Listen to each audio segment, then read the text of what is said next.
नमस्कार साथियों, मैं बदन कुमार आप सभी का एक बार फिर से स्वागत करता हूं मेरे यूट्यूब चैनल आईटी एक्सपर्ट में। आज से पहले हमने जो क्लासें पढ़ी वो चुंबक के बारे में चल रही थी। आज हमारा टॉपिक रहेगा चुंबक के एक बहुत ही महत्वपूर्ण लॉस के बारे में। वो लॉस है शिथिल्य हानि। चुंबक के अंदर होने वाली हिस्टैरिसीस या शिथिल्य हानि के बारे में आज हम पूरी क्लास उसी के बारे में पढ़ेंगे, जिसमें हम जानेंगे चुंबकीय जो हिस्टैरिसीस लॉस होता क्या है, उसकी कारण क्या है वो होने का, और उसको कैसे कम किया जा सकता है, उसके बारे में पूरा टॉपिक पढ़ेंगे। तो चलिए स्टार्ट करते हैं आज की हमारी क्लास। आज हम पढ़ेंगे मैग्नेटिक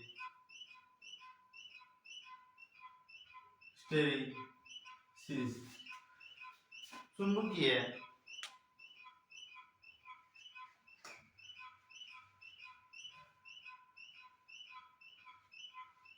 मैग्नेटिक हिस्टैरिसीस या फिर चुंबकीय हिस्टैरिसीस। अब हिस्टैरिसीस होता क्या है, देखो हमने पढ़ा था एक चुंबकीय क्षेत्र है किसी धारावाही कुंडली, धारा कौन सी हो, डीसी। डीसी के अंदर जब किसी कुंडली है एक, या फिर आप समझ लो एक परिनलिका है। अब इस कुंडली में जैसे ही विद्युत धारा प्रवाहित करेंगे तो इस कुंडली के चारों ओर क्या बनेगा, चुंबकीय क्षेत्र बनेगा।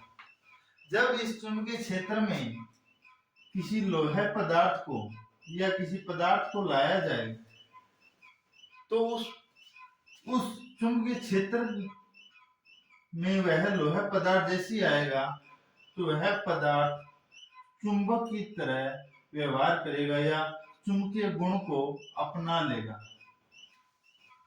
जैसे ही एक विद्युत धारावाही कुंडली में सप्लाई देते हैं तो उसके चारों ओर चुंबकीय क्षेत्र बन जाता है, या अपन विद्युत चुंबक बनाते हैं तो विद्युत चुंबक बनाने के लिए हमेशा डीसी या डिस्क धारा का उपयोग करते हैं। इस चुंबकीय क्षेत्र में जैसे ही किसी दूसरे पदार्थ को लाते हैं तो वह जो लोहा पदार्थ है उस लोहा पदार्थ के अंदर चुंबकीय गुण आ जाते हैं या वह पदार्थ चुंबक बन जाता है। जैसे ही सप्लाई को या धारा के मान को शून्य करते हैं, धारा के मान को जैसे ही शून्य करते हैं तो यहाँ पे जो चुंबकीय गुण क्या हो जाते हैं, समाप्त हो जाते हैं। जैसे ही विद्युत धारा को शून्य कर दें तो जो पदार्थ है लोहा पदार्थ उसके चुंबकीय गुण समाप्त हो जाते हैं, परंतु कुछ उस लोहा पदार्थ के अंदर कुछ चुंबकीय गुण शेष रह जाते हैं। आप यहाँ विद्युत धारा की बात न लेके हम बचपन में हमने जाना कि हमारे पास एक चुंबक है। जैसे ही चुंबक के किसी आलपिन को चिपकाया, थोड़ी देर चिपके रहने के बाद जैसे ही चुंबक से आलपिन को हटाने के बाद इस चुंबक के या उस आलपिन को दूसरी आलपिन के नजदीक ले जाने पर कुछ समय के लिए वह दूसरी आलपिन पहली आलपिन जो चुंबक से चिपकी हुई थी उससे चिपक जाएगी। ऐसा क्यों होता है?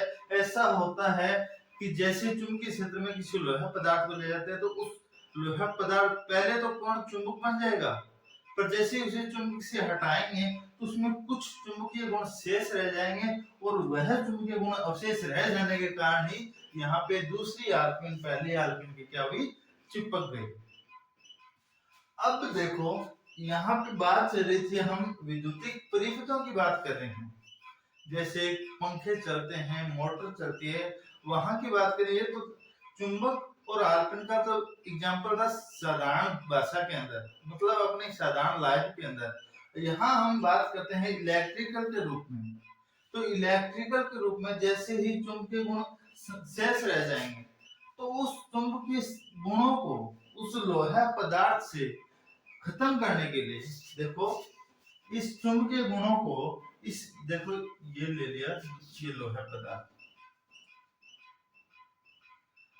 इस लोहा पदार्थ से इस चुंबकीय गुण को नष्ट करने के लिए क्या करना पड़ेगा, ये जो डिस्ट धारा सप्लाई है इसकी दिशा परिवर्तित करके या इस पे एक बल लगाएंगे जिससे कि इसके अंदर चुंबकीय गुण क्या हो जाए, चुंबकीय गुण समाप्त हो जाए।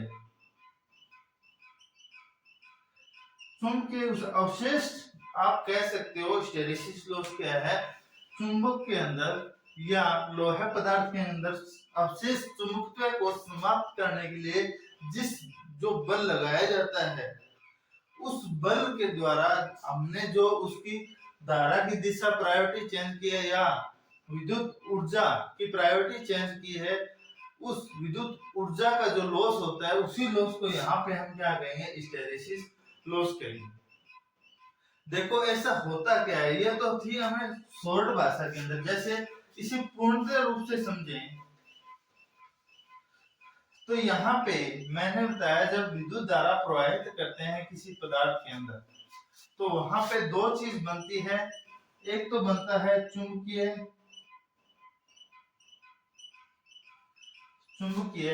बल और दूसरा है चुंबकीय फ्लक्स घनत्व। जैसे ही किसी धारावाहिक कुंडली के अंदर जो हम चुंबकीय बल मतलब धारावाहिक कुंडली के अंदर विद्युत धारा प्रवाहित करेंगे तो यहाँ चुंबकीय बल बनेगा, चुंबकीय बल रेखाएं बनेगी। चुंबकीय बल रेखाओं को किसी पदार्थ में उत्पन्न करने के लिए जो बल लगाया जाता है उसे चुंबकीय बल कहते हैं, और तथा चुंबकीय बल रेखाओं के सापेक्ष किसी तल के लंबवत जो रेखाएं खींची गई उसे कहते हैं चुंबकीय फ्लक्स घनत्व, या चुंबकीय बल को कहते हैं H, या इसे कह सकते हो चुंबकीय क्षेत्र की तीव्रता, और तीव्रता को हम दर्शा सकते हैं I से। यहाँ पे H तथा I चुंबकीय बल को चुंबकीय क्षेत्र की तीव्रता भी कह सकते हैं तथा चुंबकीय फ्लक्स घनत्व यहाँ पे क्या हो जाएगा, B। अपने को यहाँ दो चीजें चाहिए, यहाँ पे चुंबकीय फ्लक्स घनत्व तथा चुंबकीय बल दोनों के बीच में खींचा गया ग्राफ क्या कहलाएगा, बी एच वक्र या बी आई वक्र।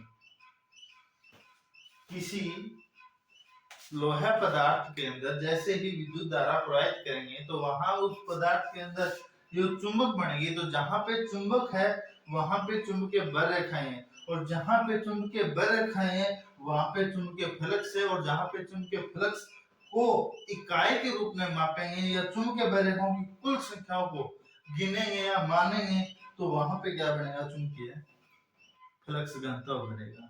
यहाँ पे हम समझ सकते हैं बी एक चुंबकीय गुणों को पूरी तरह निर्धारण कर लेना ही क्या कहलाता है, चुंबकीय फ्लक्स घनत्व कहलाता है। तो देखो बीएच वक्र, इसे बीएच वक्र भी कहते हैं, बीआई वक्र भी कहते हैं, या तीसरा इसे नाम दिया जाता है सेथिल्य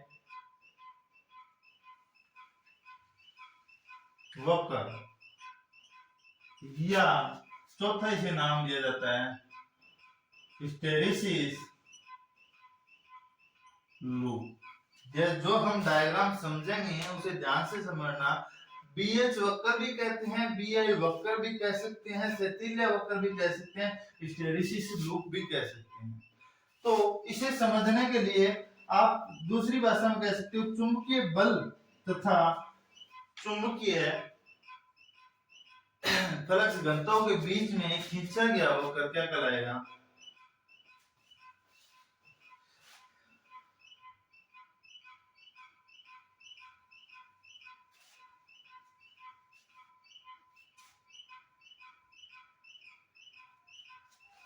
ये हो गया चुंबकीय बल। पॉजिटिव एक ग्राफ बनाएंगे, ये है चुंबकीय बल, नेगेटिव ये है चुंबकीय फ्लक्स घनत्व बी पॉजिटिव, और ये है बी नेगेटिव। दूसरी बात यहाँ पे आप ये समझ सकते हो जो विलियम एडवर्ड वेबर ने क्या बताया विलियम एडवर्ड वेबर ने एक सिद्धांत दिया चुंबक का, अणु सिद्धांत। अणु सिद्धांत से हम समझेंगे कि तो अपने पास दो पदार्थ हैं, एक और दूसरा।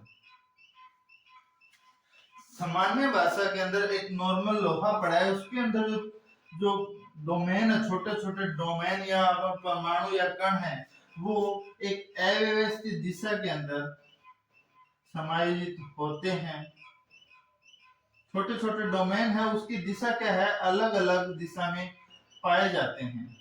मतलब उनकी दिशा अव्यवस्थित या वो एक पदार्थ के अंदर अव्यवस्थित तरीके से समायोजित होते हैं। ये एक छोटा सा लोहे पदार्थ समझ लो, लोहे पदार्थ। ये है पॉजिटिव भाग, पॉजिटिव नेगेटिव, ये है पॉजिटिव पॉजिटिव, ये नेगेटिव पॉजिटिव और ये नेगेटिव नेगेटिव। इतना तो आपने समझ ही लिया होगा। एक ग्राफ, हम इस ग्राफ के माध्यम से बीएच वक्र, बीआई वक्र या सेथिलिया वक्र के बारे में समझेंगे। एक सामान्य अवस्था के अंदर एक लोहे का अपने पास पदार्थ है, लोहे पदार्थ है, उसके अंदर सामान्य के अंदर कहा गया कि अपन चुंबकीय बल H को लिख देता हूं मैं, चुंबकीय बल, तथा ये हो गया चुंबकीय फ्लक्स। मान लो नॉर्मल जो पदार्थ पड़ा है उसके अंदर चुंबकीय बल तथा चुंबकीय क्षेत्र दोनों क्या है, शून्य है। जैसे ही इस चुंबकीय पदार्थ को या लोहा पदार्थ को जब चुंबकीय क्षेत्र के अंदर ले जाया जाता है या फिर उस पदार्थ के ऊपर एक बल लगाया जाए, वो बल कौन सा हो, चुंबकीय बल हो, तो वहां पे जैसे ही बल लगाया तो बल जैसे बढ़ेगा तो वहां पे फ्लक्स भी क्या होगा, उस पदार्थ के अंदर बढ़ेगा। तो यहां से देखो जैसे जैसे H का मान बढ़ाएंगे तो यहाँ पे क्या होगा, B का मान भी बढ़ेगा। जैसे जैसे H का मान बढ़ाएंगे तो वहां पे B का मान भी बढ़ाएगा और एक समय पर H का मान अधिकतम होने के बाद यहाँ पे मान लो ये जो H का मान है कुछ भी हो, यहाँ पे आके अब चुंबकीय बल का हमने इतना मान बढ़ाया तो चुंबकीय फ्लक्स जो पदार्थ है उसने क्या किया, अपने लोहा पदार्थ ने अपनी संतृप्त अवस्था को क्या कर लिया, ग्रहण कर लिया। उस पदार्थ के ऊपर अब क्या होगा, अब इस पदार्थ के ऊपर कितना भी चुंबकीय बल को हम और बढ़ाते जाएंगे तो यह क्या होगा, चुंबकीय फ्लक्स घनत्व के अंदर कोई भी परिवर्तन नहीं होगा। मतलब एक संतृप्त अवस्था आ गई, इस अवस्था के ऊपर अब इससे ज्यादा चुंबकीय बल और बढ़ाएंगे तो भी चुंबकीय फ्लक्स घनत्व का मान नहीं बढ़ेगा, क्योंकि यहाँ पे होगी संतृप्त अवस्था। संतृप्त अवस्था कौन सी है, ऐसी अवस्था जिसमें लोहा पदार्थ चुंबकीय गुणों को पूरी तरह से ग्रहण कर लेते हैं और इस अवस्था से ऊपर अगर चुंबकीय बल को और मान बढ़ाएंगे तो उस पदार्थ के अंदर चुंबकीय गुण में ना तो कोई बढ़ोतरी नहीं होगी। वह अवस्था कौन सी अवस्था कहलाएगी, संतृप्त अवस्था कहलाएगी। तो अपन यही समझ लेते हैं ये अवस्था कौन सी होगी, संतृप्त अवस्था।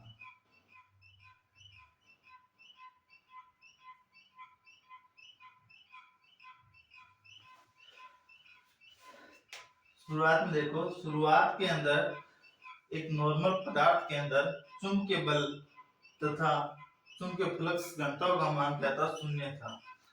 जैसे लोहा पदार्थ ऐसा है। संतृप्त अवस्था के अंदर जैसे ही इस लोहा पदार्थ को चुंबकीय क्षेत्र के अंदर ले जाया गया, जैसे ही चुंबकीय क्षेत्र में ले जाया गया तो ये जो सारे के सारे डोमेन है उन्होंने एक दिशा निर्धारित कर ली। वो डोमेन एक दिशा के अंदर या एक पदार्थ के अंदर एक व्यवस्थित तरीके से समायोजित हो गए और व्यवस्थित तरीके से समायोजित होना ही क्या कहलाया, ये अणु चुंबकीय सिद्धांत से ये पदार्थ पूरी तरह से चुंबक बन चुका है या अपने चुंबकीय गुणों को निर्धारित कर लेता है। इसे हम समझ लेंगे एक बार ये हो गया n ध्रुव, दूसरा हो गया s ध्रुव।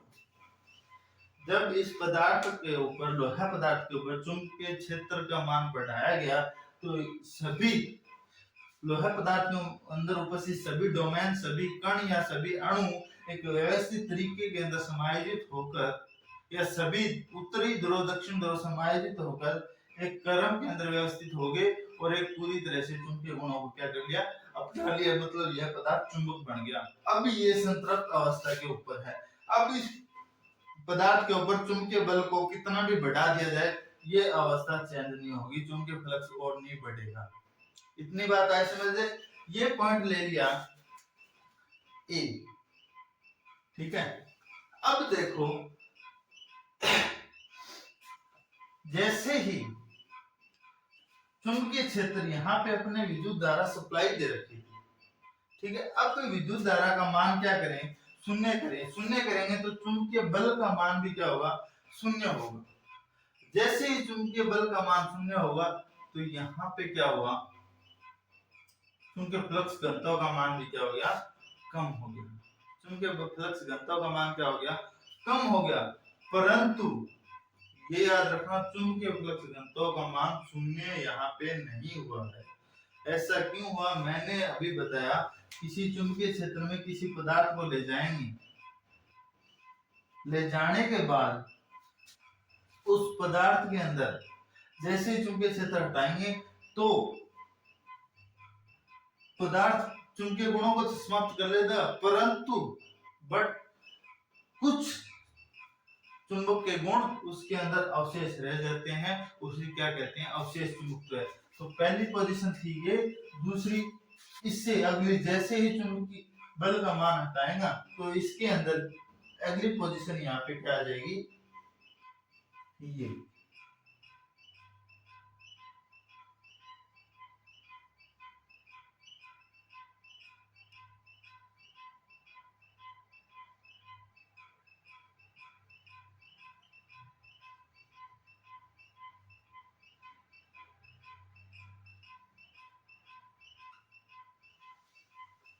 अब इसमें सभी डोमेन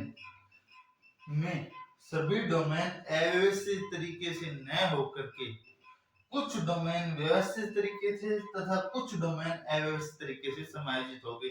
ऐसा कब हुआ, जब हमने चुंबकीय बल का मान क्या हुआ, 0 किया। अब ये जो गुण है, ये जो पट्टी में जिसे ब्लैक कर रहा हूं, ये इसके अंदर जो गुण बचे हैं, ये कौन से गुण हो गए, अवशेष चुंबक है, या कुछ डोमेन है। उस डोमेनों की वजह से, व्यवस्थित क्रम होने की वजह से इसके अंदर क्या हुआ, अवशेष चुंबकत्व बनेगा। ये पॉइंट मैं इसको नाम दे देता हूं बी, ये मानो 0।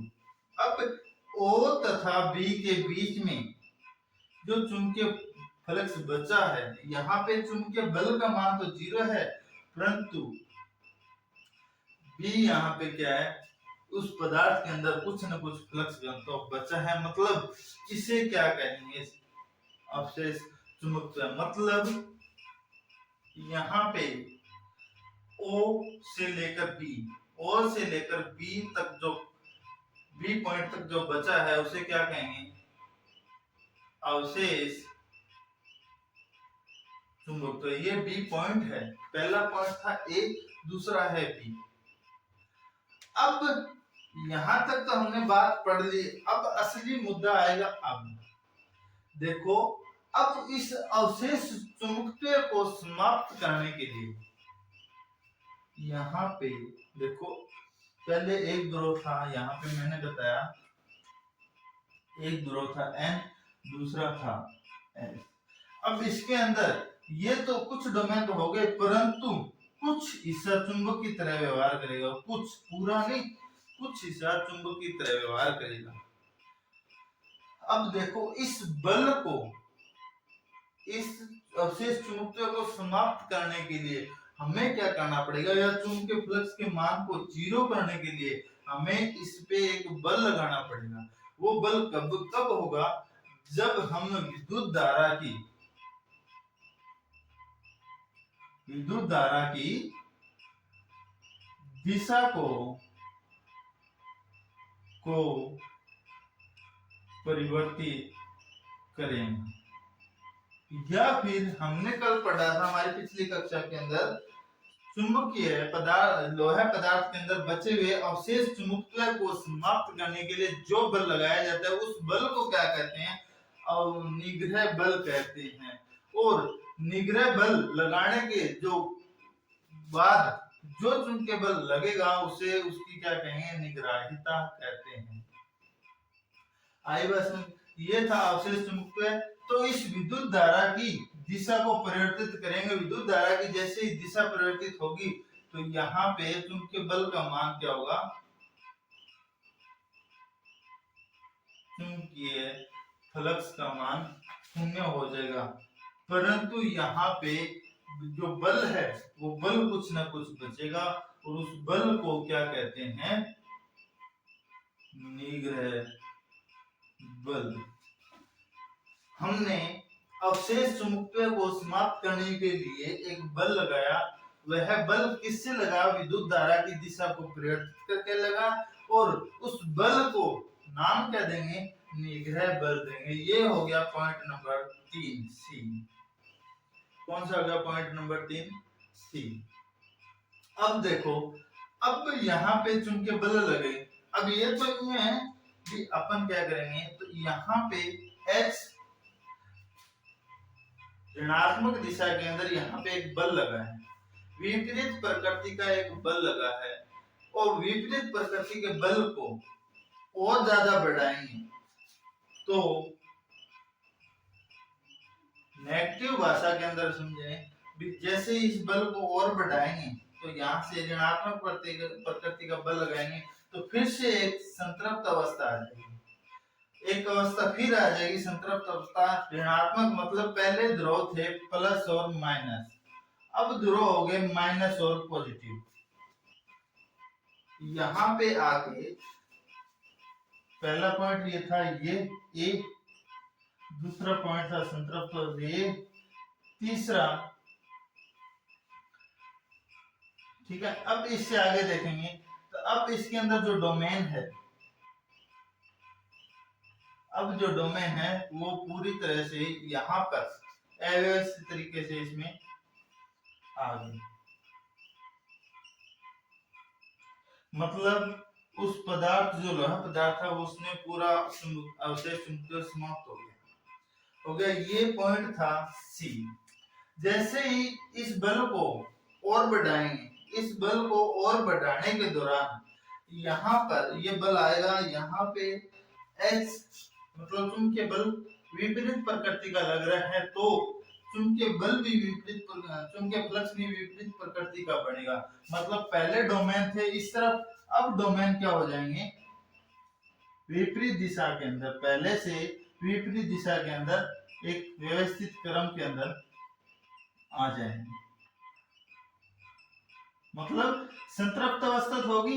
एक पदार्थ जितने चुंबकीय अपने गुणों को पॉजिटिव दिशा के अंदर लेके जाएगा, मतलब दक्षिणी ध्रुव को लेके जाएगा, अब उस चुंबक की ध्रुव चेंज हो जाएंगे। ध्रुव चेंज होने का मतलब यहाँ पे फिर से क्या आ गई, संतृप्त अवस्था। तो संतृप्त अवस्था यहाँ पे चुंबकीय बल कौन सा है, ऋणात्मक प्रकृति का।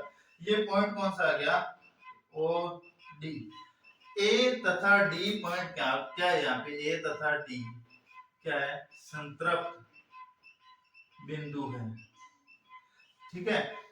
बी तथा सी को अवशेष चुंबकत्व को समाप्त करने के लिए ओ सी क्या है यहाँ पे, ओ तथा सी, ओ सी है निग्राहिता,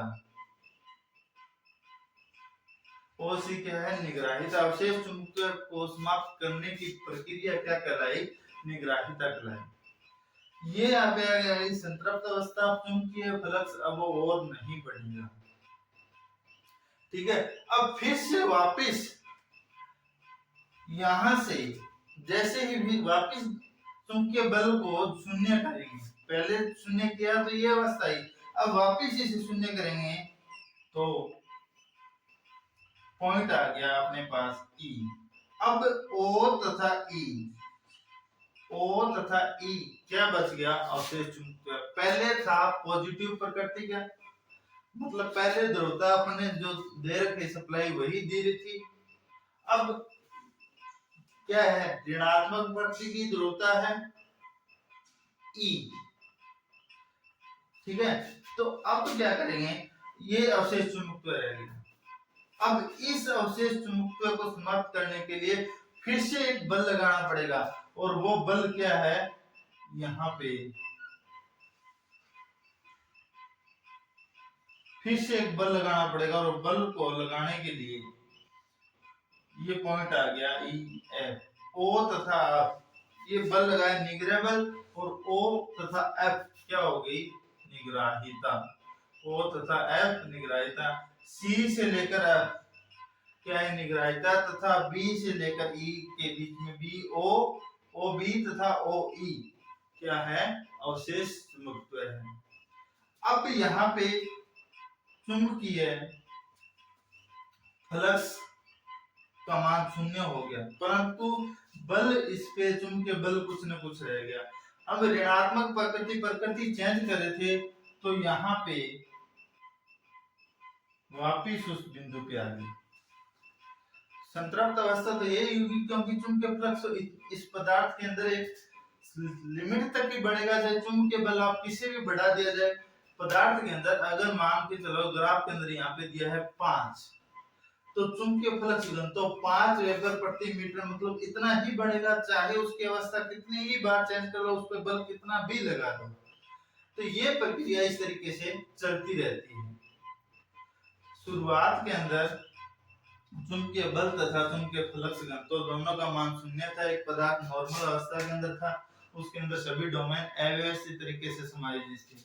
जैसे ही इस पे बल लगाया गया, तो चुंबकीय बल तथा जैसे बढ़ाए, तो एक अवस्था ऐसे है जैसे चुंबकीय बल का और ज्यादा मान बढ़ाने पर चुंबकीय फ्लक्स घनत्व का मान नहीं बढ़ेगा, उस अवस्था को क्या कहेंगे, संतृप्त अवस्था कहते हैं। जैसे सभी डोमेन कौन सी अवस्था में आ गए, एन तथा एस की श्रेणी में आ गए, इस अवस्था के अंदर आ गई, ये थी संतृप्त अवस्था। जैसे ही चुंबकीय बल का मान शून्य किया, तो यहाँ पे चुंबकीय बल तो शून्य हो गया, परंतु कुछ न कुछ चुंबकीय गुण रह गए। उस चुंबकीय गुणों को क्या कहेंगे, ओ बी। ओ बी क्या हो, अवशेष चुंबकत्व या उसकी दाहना शक्ति कहलाएगी। ठीक है, अवशेष चुंबकत्व को समाप्त करने के लिए एक बल लगाया, उसे क्या कहेंगे, निग्रह बल कहेंगे। जो क्या है, ये जो क्षेत्र है एक,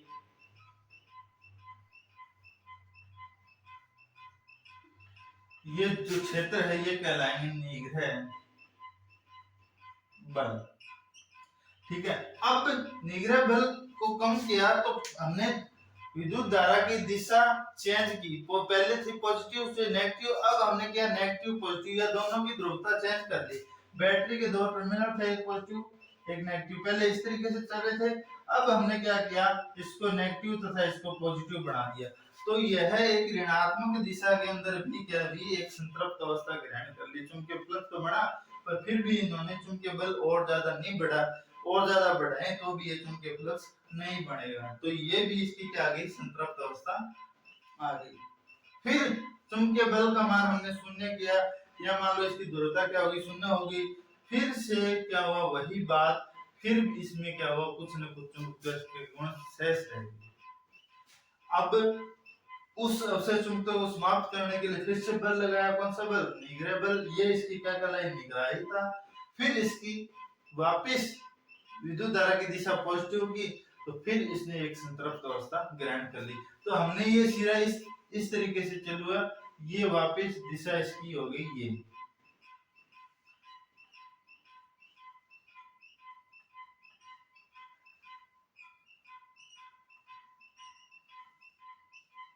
ये जो वक्र है, ये पूरे वक्र को क्या कहेंगे, इसे थिले वक्र कहते हैं। देखो, अब दोबारा देखो, एक पदार्थ नॉर्मल अवस्था के अंदर है, उस नॉर्मल अवस्था पर जैसे ही कोई चुंबकीय क्षेत्र में लेके गए, तो उन्होंने एक संतृप्त अवस्था कर लिया, चुंबकीय गुणों को बदल लिया, चुंबकीय गुण अपना लिए। जैसे चुंबकीय क्षेत्र को खत्म किया, तो चुंबकीय के अंदर कुछ गुण, कुछ डोमेन या कुछ चुंबकीय गुण अवशेष रह गए, उसे अवशेष चुंबकत्व कहते हैं। उसको समाप्त करने के लिए हमने एक बल लगाया, जिसे निग्रह बल कहेंगे। और निग्रह बल लगाने के लिए हमने क्या की, विद्युत धारा की ध्रुवता को चेंज किया, ध्रुवता को चेंज किया। फिर इसी अवस्था से ये जो पदार्थ है फिर ये अवस्था आ गई।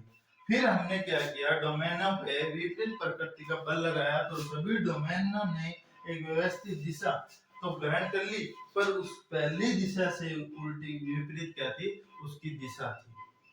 तो ये थी इसकी विपरीत दिशा में। और फिर वही क्रिया निग्रह बल निग्रहिता, यह वक्र इस तरीके से चलता रहता है।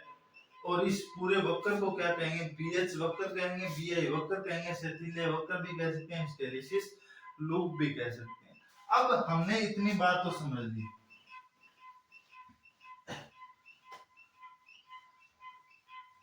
अब हम देखेंगे हिस्टैरिसीस लॉस क्या होता है।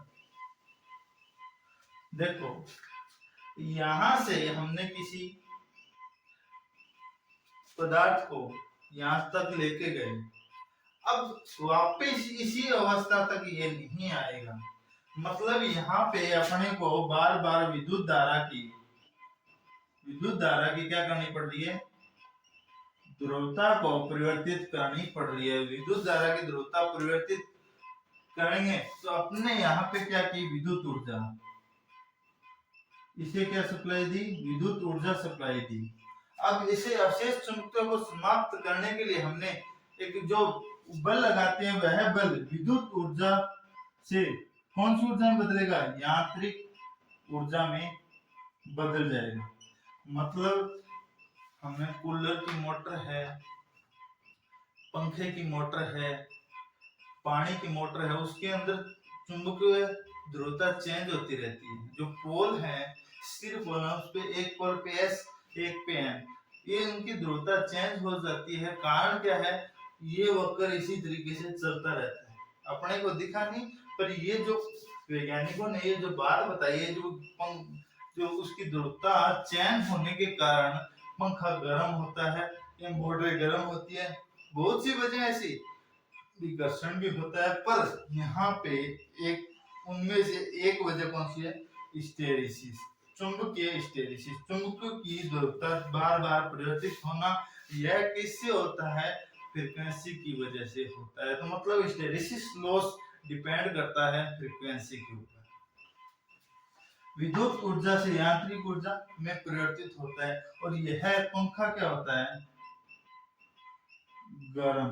मतलब जो बार बार एक पदार्थ का चुंबकित तथा विचुंबकित होना, अपनी विद्युत ऊर्जा से यांत्रिक ऊर्जा में परिवर्तित होना, अवशेष चुंबकत्व को समाप्त करना ही क्या कहलाता है, कौन सा दोष कहलाएगा, हिस्टैरिसीस लॉस कहलाता है।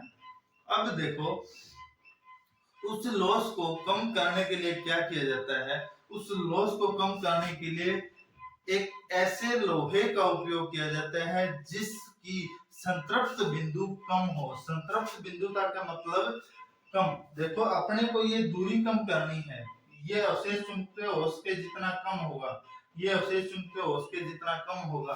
तो ऐसा एक दोबारा ग्राफ के अंदर बताऊंगा आपको, हिस्टैरिसीस लॉस को कम करने के लिए क्या किया जाता है।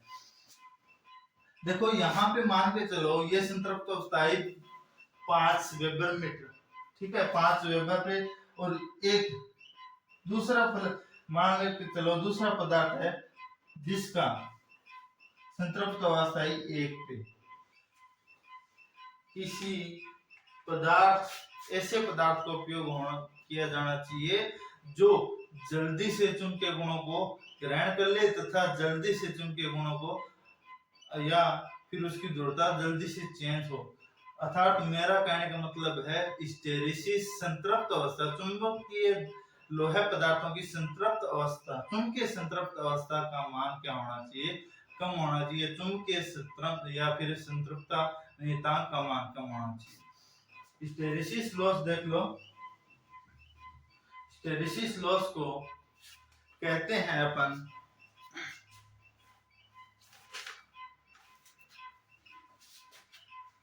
बताते हैं WH से।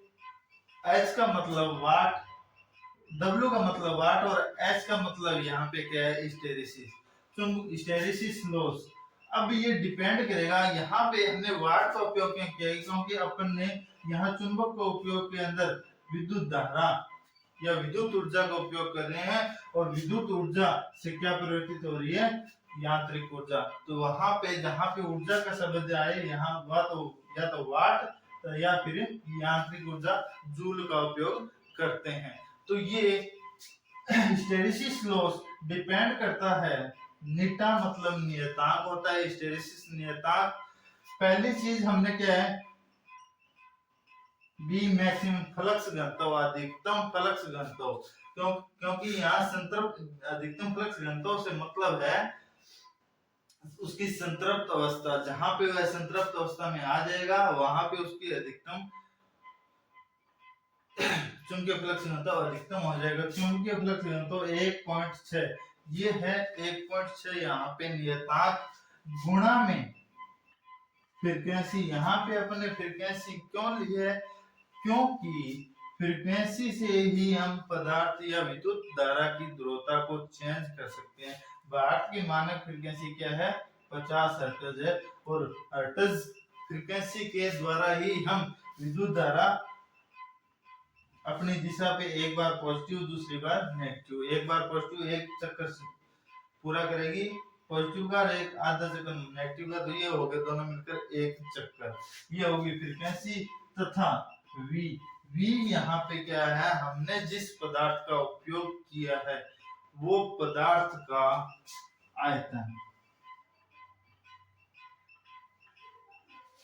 ये है फ्रीक्वेंसी या आवर्ती, बीएम है अधिकतम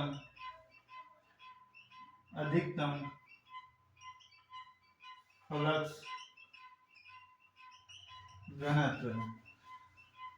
हिस्टैरिसीस क्षति को कम करने के लिए ऐसे पदार्थ का उपयोग करना है जिसकी चुंबकीय संतृप्त नियतांक का मान कम हो। इसका हिस्टैरिसीस क्षति को निकालने के लिए जो फॉर्मूला है वो है WH का मतलब वाट हिस्टैरिसीस क्षति बराबर नीटा, नीटा है हिस्टैरिसीस नियतांक, BM का मतलब है अधिकतम फ्लक्स घनत्व, और 1.6 यहाँ पे नियतांक जो कि घात के रूप में, F है फ्रीक्वेंसी, V है आयतन पदार्थ का आयतन, और आयतन किसमें डिनोट करते हैं, मीटर की क्यूब आवर्ती हर्ट्ज में, और तथा फ्लक्स घनत्व वेबर प्रति मीटर, वेबर प्रति मीटर स्क्वायर। ये था चुंबकीय हिस्टैरिसीस या हिस्टैरिसीस क्षति। हिस्टैरिसीस क्षति को कम करने के लिए मैंने कुछ पॉइंट नोट किए हैं, क्योंकि ऐसे जो पदार्थ है जिसको पूछ लिया जाता है भी इन पदार्थों का जो चुंबक बनने योग्य हो और उनका हिस्टैरिसीस नियतांक कितना है, तो मैंने नोट किया है, उस नोट में आप लिख लो।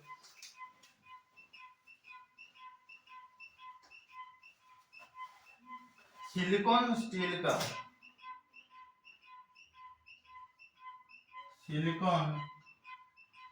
का हिस्टैरिसीस नियतांक है 0.012 जो कि सबसे कम है। उसके बाद में हाई कार्बन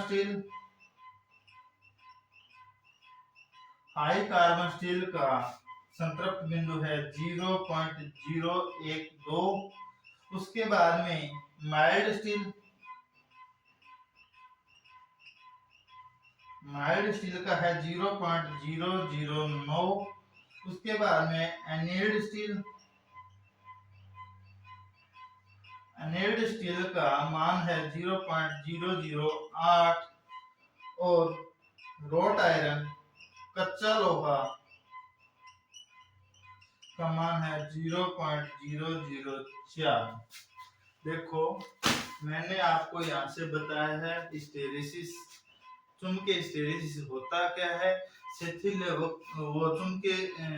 वक्र को कैसे बनाते हैं, विद्युत धारा की ध्रुवता कैसे मापी जाती है, ये सारी चीज मैंने आपको, और हिस्टैरिसीस लॉस को कैसे डिनोट मतलब उसको कैसे निकाला जाता है। सबसे ज्यादा महत्वपूर्ण यहाँ बात रखना, आपको कहीं पूछ लिया जाए हिस्टैरिसीस क्षति किस पे डिपेंड करती है, तो सबसे ज्यादा स्टेरिसिटी डिपेंड करेगी आवर्ती के ऊपर।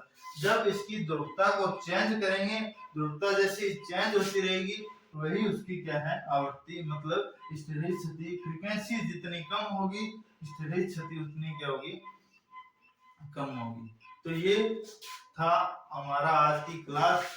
अगर आपको मेरी वीडियो अच्छी लगे तो मेरी वीडियो को लाइक करें, चैनल को सब्सक्राइब करें और मेरी वीडियो को शेयर करें। आज के लिए इतना ही, धन्यवाद।